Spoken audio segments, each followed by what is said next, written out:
সত্তরোর্ধ্ব Sheikh Mohammad Jalaluddin, মুখে বয়সের বলিরেখা স্পষ্ট, বসে আছেন বাগেরহাট সোনালী ব্যাংক কার্যালয়ের সামনে। এ দৃশ্য মোটামুটি নিয়মিত।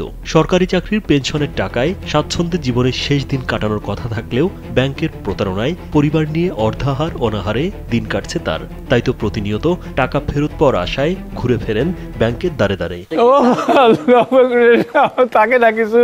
সারা জীবনের চাকরি করার টাকা। বাগেরহাট সদর উপজেলার কাড়াপাড়া গ্রামের উত্তর পাড়ার বাসিন্দা শেখ মোহাম্মদ জালালউদ্দিন। সেনাবাহিনীর একজন কর্মচারী হিসেবে 2011 সালে অবসরে যান তিনি। জীবন অবাক না করলে কে করবে? 28% মিল্ক ফ্যাটের অবাক করার সাথে ফ্রেশ মিল্ক পাউডার। জীবন অবাক করুক প্রতিদিন। 2012 সালের সেপ্টেম্বরে সোনালী ব্যাংকের বাগেরহাট শাখায় মাসে 5,000 টাকা লভ্যাংশ পাওয়ার শর্তে 5 লাখ টাকা 5 বছরের জন্য জমা রাখেন।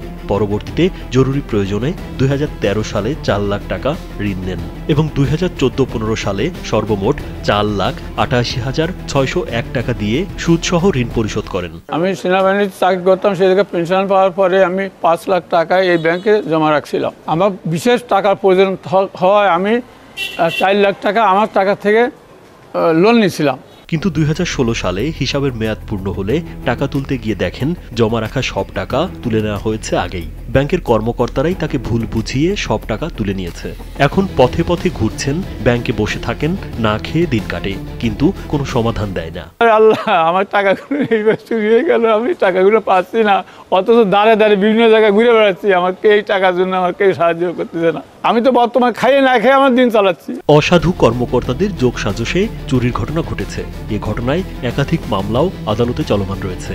মামলার রায় না হওয়া পর্যন্ত টাকা দেওয়া সম্ভব না বলে জানান সোনালী ব্যাংক বাগেরহাট শাখার assistant general manager Mohammad Humayun Kabir. এখন আপাতত পেমেন্ট করা সম্ভব হচ্ছে না। জিনিসটা আপনার আদালতের বিচারাধীন আছে, সেজন্য আপনার আদালতের রায় ছাড়া এটা এখন আপনার এটা তাকে পেমেন্ট দেওয়া সম্ভব হচ্ছে না বর্তমানে। এটা হচ্ছে আসল কথা। রাজীব বিশ্বাস, কালবেলা।